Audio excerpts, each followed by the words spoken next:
Bonjour, bienvenue dans ce nouvel épisode de notre balado sérieux, mais pas trop, l'histoire des Germains, des Francs et des Mérovingiens saison 4. Je m'appelle Xavier. Et je m'appelle Romain. Et nous vous invitons à nous suivre sur les réseaux sociaux Facebook et Instagram à meropodcast.fr. Et à nous donner des étoiles sur votre plateforme d'écoute favorite et à nous partager vos commentaires en nous écrivant à meropodcast.fr@gmail.com. Ceci est l'épisode 78, le dernier tour du fourbe. La guerre de Burgondie et la pacification de l'Auvergne sont deux immenses épines dans le pied pour le pouvoir franc au début des années 30. Et la question à 1 million de solidi byzantins est la suivante. Est-ce que les fils de Clovis sont juste capables d'alterner défaite et victoire pour maintenir le royaume de leur père à flot? Ou est-ce qu'ils vont enfin arriver à changer de braquet et saisir l'opportunité eux aussi de marquer l'histoire? Il faut dire que les autres grands royaumes barbares de la fin du 5e siècle, comme celui des Ostrogoths, des Visigoths ou des Burgondes, sont tous submergés par les problèmes politiques, avec guerre civile, conflits internes et défaites militaires en rafale à gérer. Donc, quel autre meilleur moment pourrait trouver les Mérovingiens pour frapper un grand coup? Alors les Francs, des coureurs de fond qui vont griller tout le monde sur la ligne d'arrivée? Ou juste la mode du jour qui va disparaître aussi vite qu'elle est née?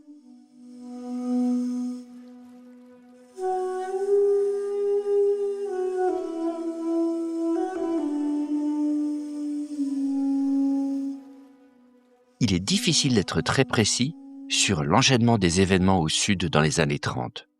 A priori, la dernière guerre de Burgondie semble avoir commencé vers 532 avec le siège d'Autun par Clotacar et Childebert, et doit prendre fin en 534 en suivant la chronique de Marius d'Avanches. Est-ce que les hostilités en Burgondie ont duré 2 ans? C'est possible. En tout cas, en supposant que Gondemar se soit défendu avec acharnement et que la chute d'Autun n'ait été qu'une première étape d'une conquête progressive et difficile du royaume du Sud.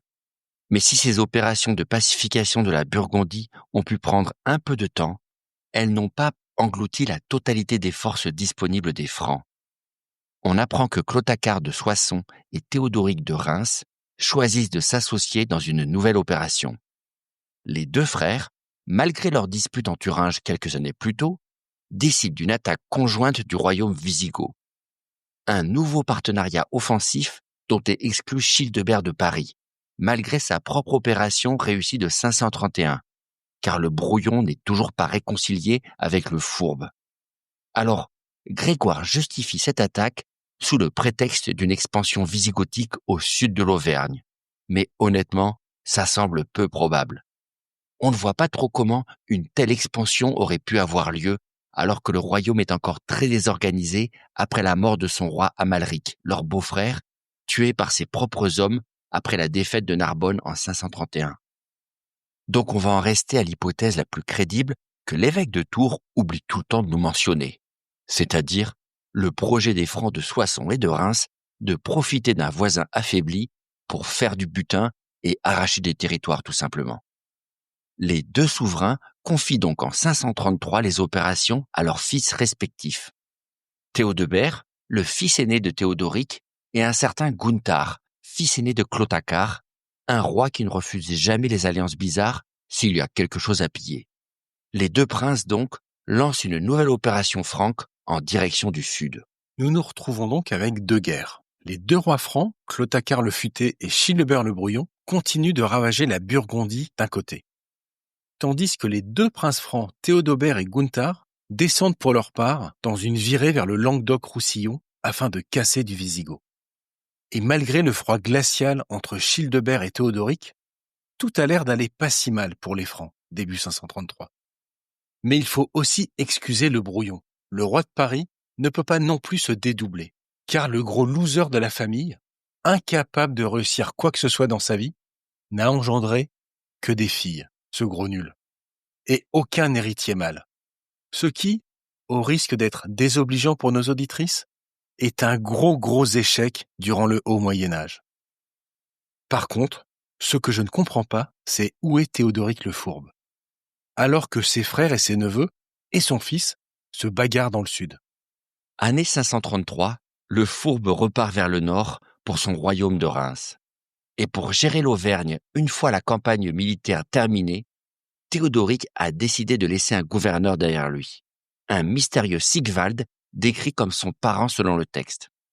Alors déjà, le lien de famille entre le Fourbe et ce gouverneur n'est pas très clair, parents pouvant décrire une variété de possibilités à cette époque-là. Cousin, beau-frère, oncle, tout est imaginable. Et on n'en sait pas plus, sinon que notre homme a un prénom germanique. Mais il n'y a pas que la parenté qui est étrange. Le titre précis de Sigvald interroge lui aussi. Cet homme qu'on nomme simplement en charge du pays selon la chronique. Ce qui est une nouveauté, alors qu'il est probablement l'un des premiers dignitaires au prénom germanique à faire surface dans l'entourage royal depuis le début de la conquête. Donc, cette nomination n'est probablement pas une petite affaire. Quel est le rôle exact de ce parent que nomme Théodoric en 533 ? C'est difficile à dire. Alors, on connaissait déjà les commesses et les graphios du monde mérovingien. Des hommes nommés dans les cités du roi, à côté des évêques comme administrateurs civils. Des fonctionnaires donc, disposant d'une petite garde militaire pour faire régner l'ordre, mais dont le travail numéro 1 consistait surtout à faire respecter la justice royale et à faire rentrer les impôts.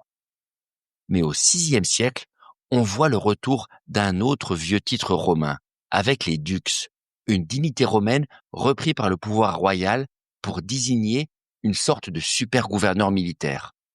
Des hommes dotés de la quasi-totalité de l'autorité royale sur un territoire donné, incluant le contrôle d'une armée pour des provinces souvent lointaines et mal dominées, comme la Thuringe, l'Aquitaine ou l'Alémanie, où ce titre va ressurgir au fil du temps. Alors, est-ce que Sigvald a été nommé dux d'Auvergne ?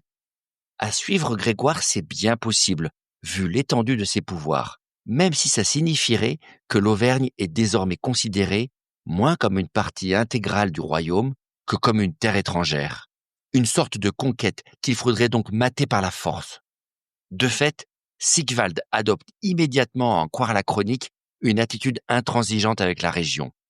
Le parent de Théodoric n'est pas venu raccommoder le lien social après la révolte matée l'année précédente, mais bien écraser toute résistance.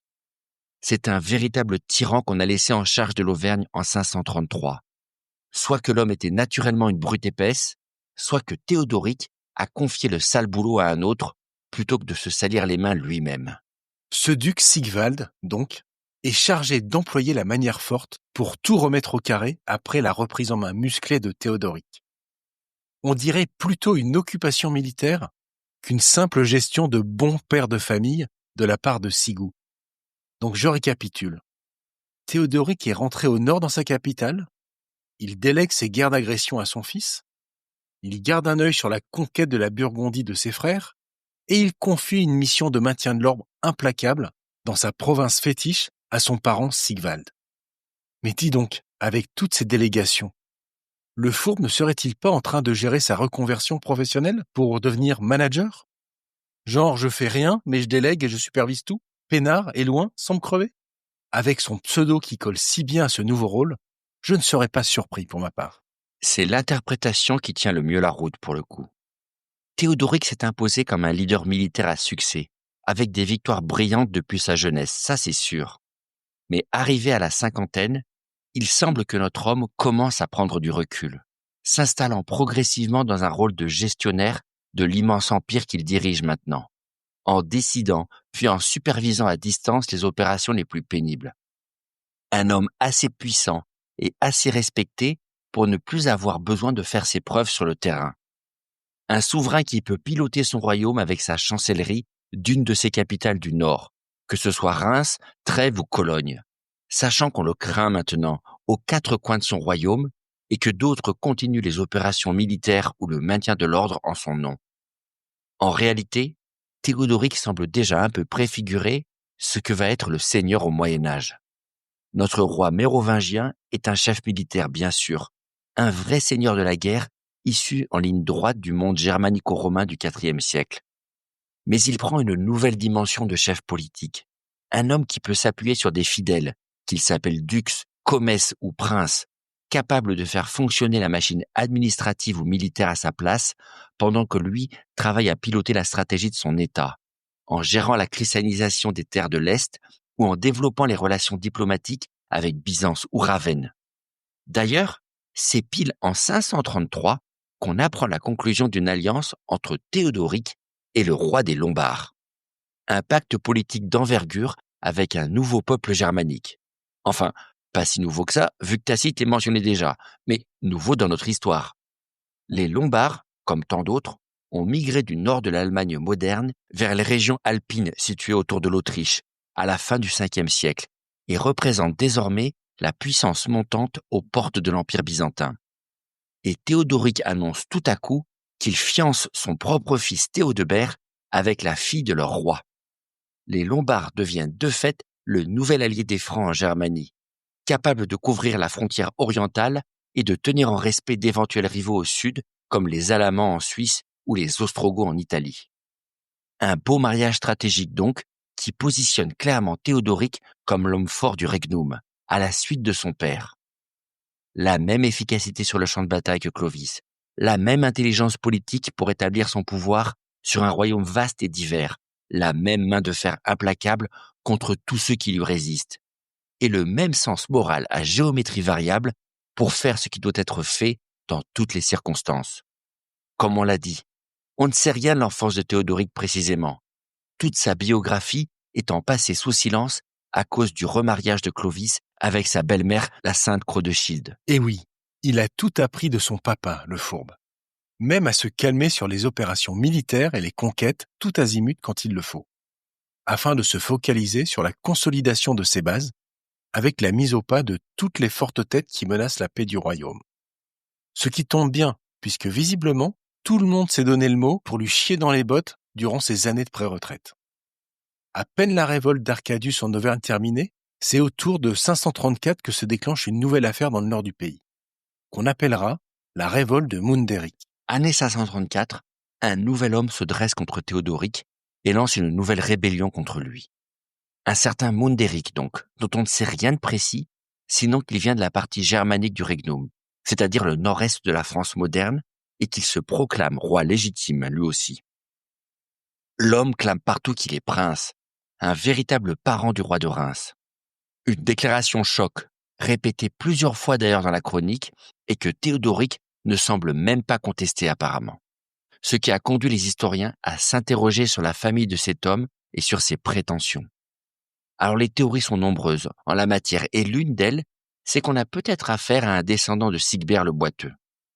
L'ancien roi de Cologne, assassiné comme son fils autour de 509 par Clovis, a pu laisser derrière lui un autre parent. Un gamin peut-être trop jeune ou pas assez menaçant pour être exécuté à ce moment-là, et lié d'une manière ou d'une autre à la première femme de Clovis, venant de cette région et mère de Théodoric.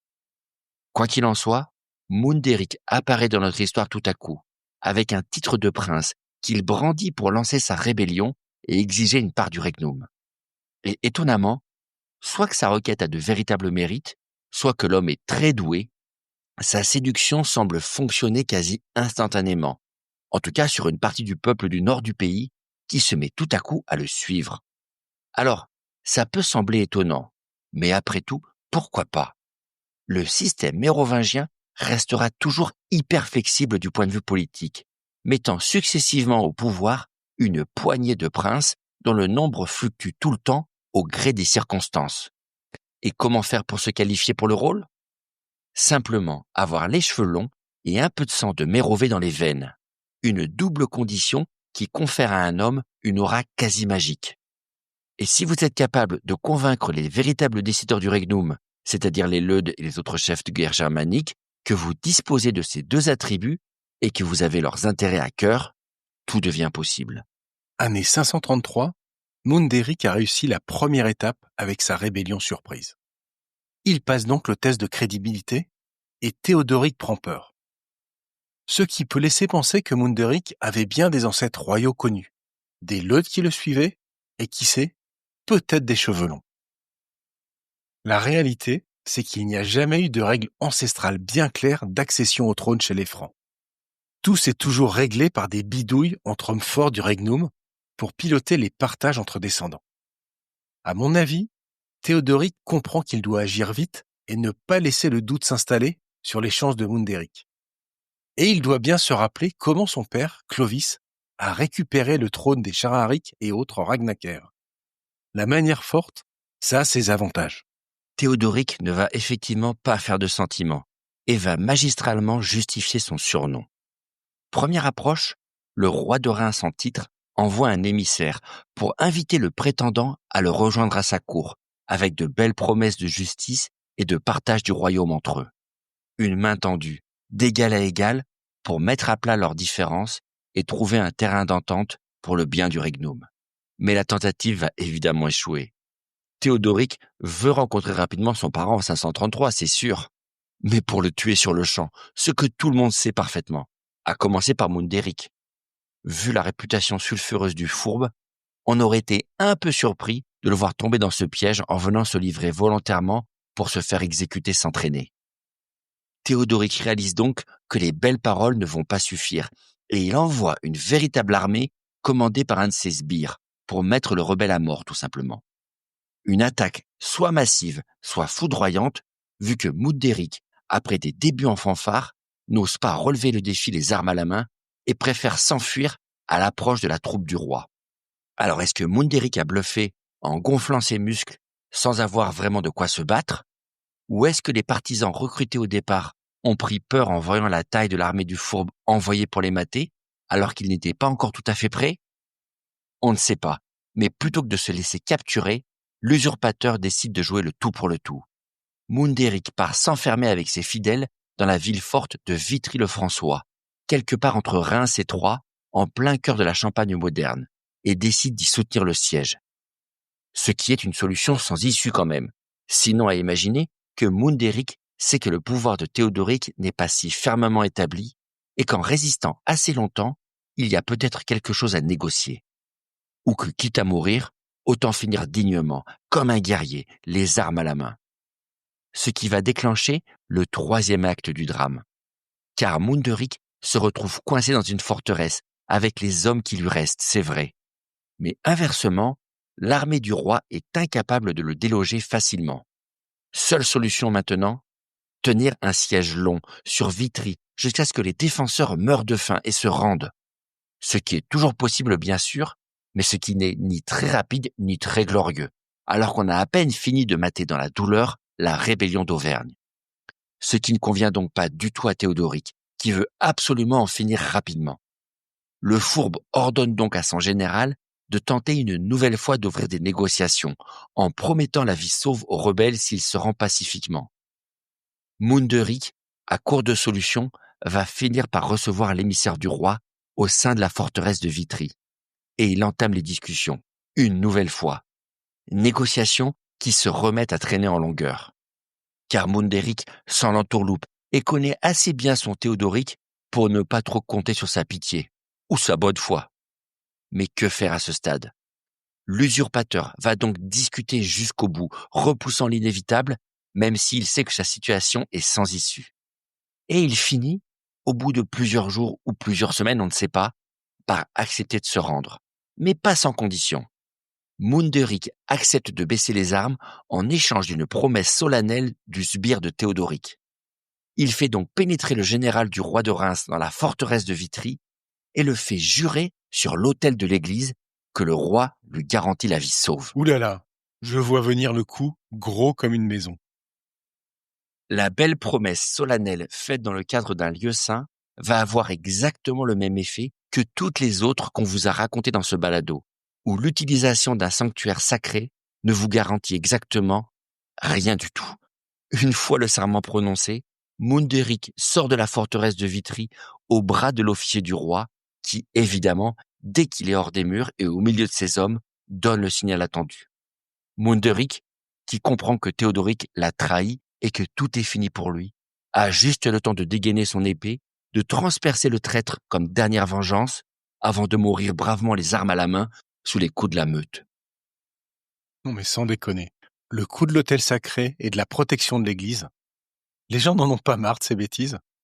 Ça fait pas 10 fois que quelqu'un tente ce genre d'entourloupe depuis l'empereur Constant? Mais bon, au final, on raconte ce qu'on veut.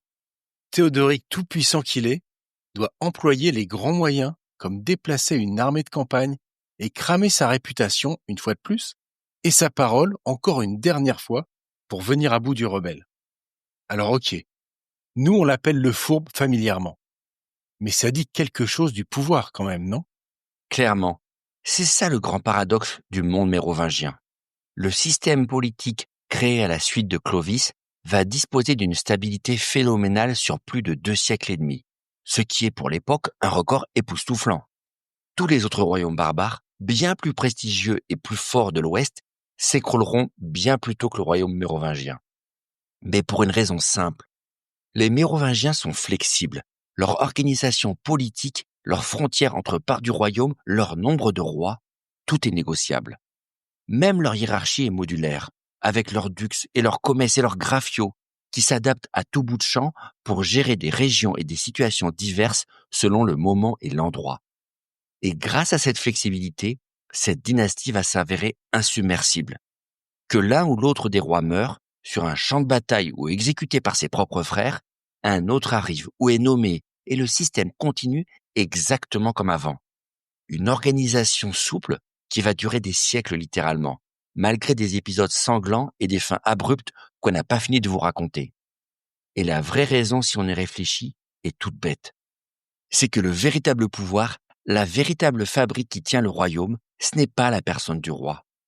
Ce sont les grands du pays en fait, les puissants du regnum, les descendants des aristocrates gallo-romains comme des seigneurs de guerre francs, entourant tous le souverain, le conseillant et le soutenant. Oui, le roi ou les rois ont un rôle considérable et un énorme pouvoir sur les régions qu'ils dominent, c'est sûr. Mais fondamentalement, le roi en tant qu'individu n'est pas indispensable. Ce dont on a besoin, c'est d'un mérovingien, un homme avec le prestige quasi magique des ancêtres de Clovis, ça d'accord. Par contre lequel, ça c'est totalement négociable, comme l'histoire va le montrer plus d'une fois. Une réalité un peu rude que sans aucun doute les Mérovingiens, à commencer par Théodoric, ont parfaitement bien compris.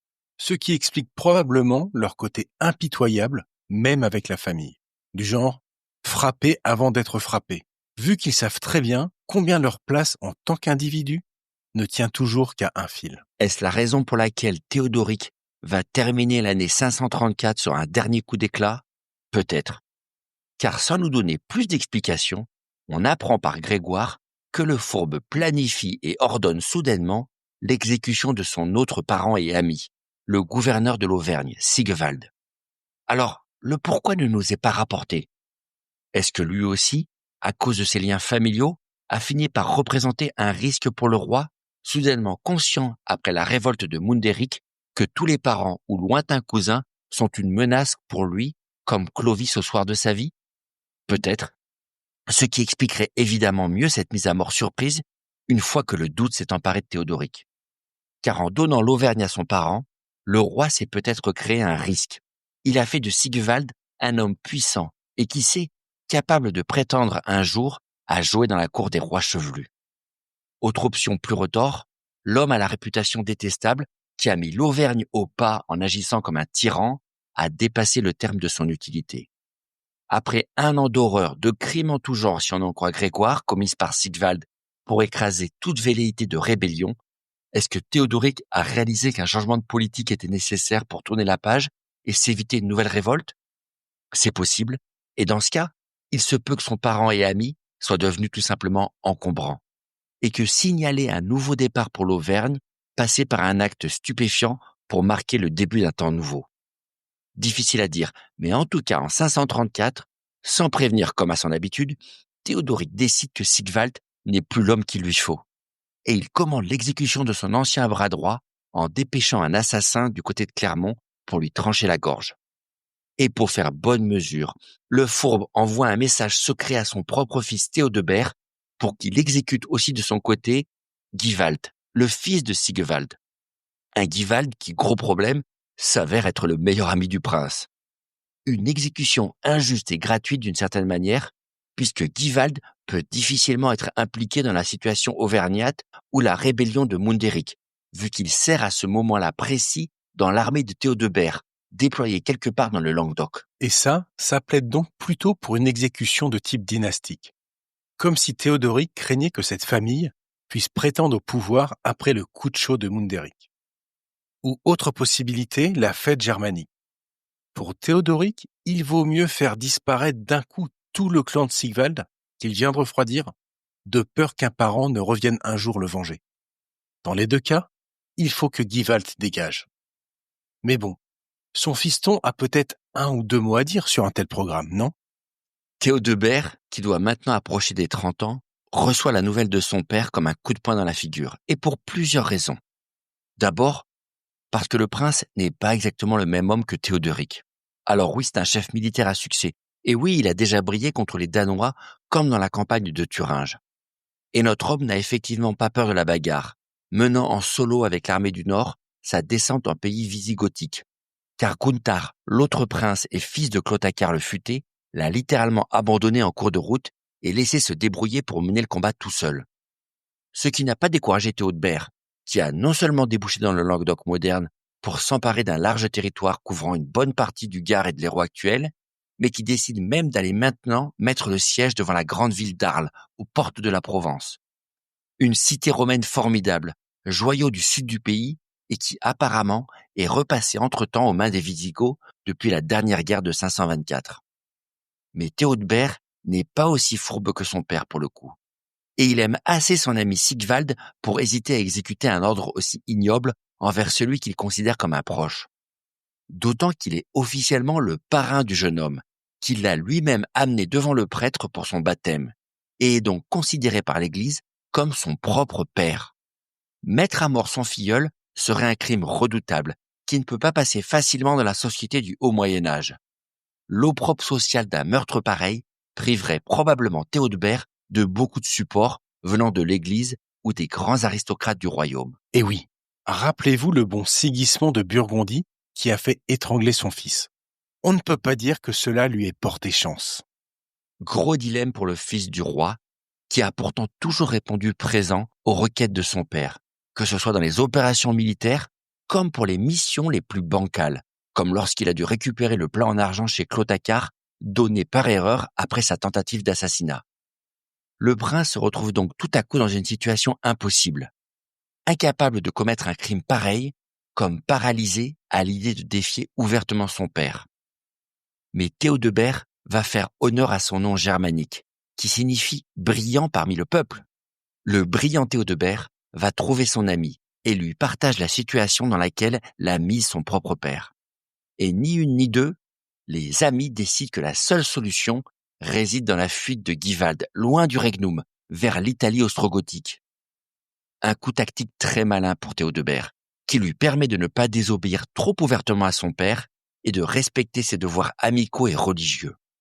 Le condamné à mort Givald n'est plus là. Qui pourrait reprocher maintenant au prince de ne pas exécuter fidèlement les ordres de son père? Et notre Théodebert, apparemment imperturbable, continue donc tranquillement son siège d'Arles, en se disant que s'il n'a rien réglé dans le fond avec le fourbe, il s'est acheté un peu de temps. Que pense donc Théodoric de cette résistance passive imprévue de son propre fils, fidèle jusque-là et qui vient de contrevenir à ses ordres directs? Personne ne le saura jamais. Car fin 534, la nouvelle parvient à Théodebert, quelque part dans les faubourgs d'Arles, où il se trouve avec son armée. Théodoric le Fourbe, fils aîné de Clovis, 50 ans dont 23 ans de règne, restaurateur de l'ancien royaume de Cologne de Sigbert le Boiteux, conquérant de l'Auvergne et de la Thuringe, agonise dans l'un de ses palais du Nord. Et pour Théodobert, il n'y a plus une seconde à perdre pour récupérer son héritage, j'imagine. Une sacrée vie que celle de Théodoric Ier, qui s'achève quand même en 534. Le Fourbe passe l'arme à gauche, comme on dit, sans qu'il y ait vraiment eu de justice pour Hermanfrid, ou Munderic, ou Sigvald, ou les enfants de Clodomir d'ailleurs, que, s'il n'a pas exécuté directement, il n'a pas non plus essayé de sauver, apparemment. Mais bon, la justice n'est pas toujours le problème numéro 1 dans les affaires du Regnum. Et pour un prince succédant à un homme aussi prestigieux que Clovis, pas forcément soutenu par la cour majoritairement pro-Crodeshild, et avec un territoire aussi mal fichu que l'est du Regnum et l'Auvergne, il ne s'en est pas trop mal sorti quand même.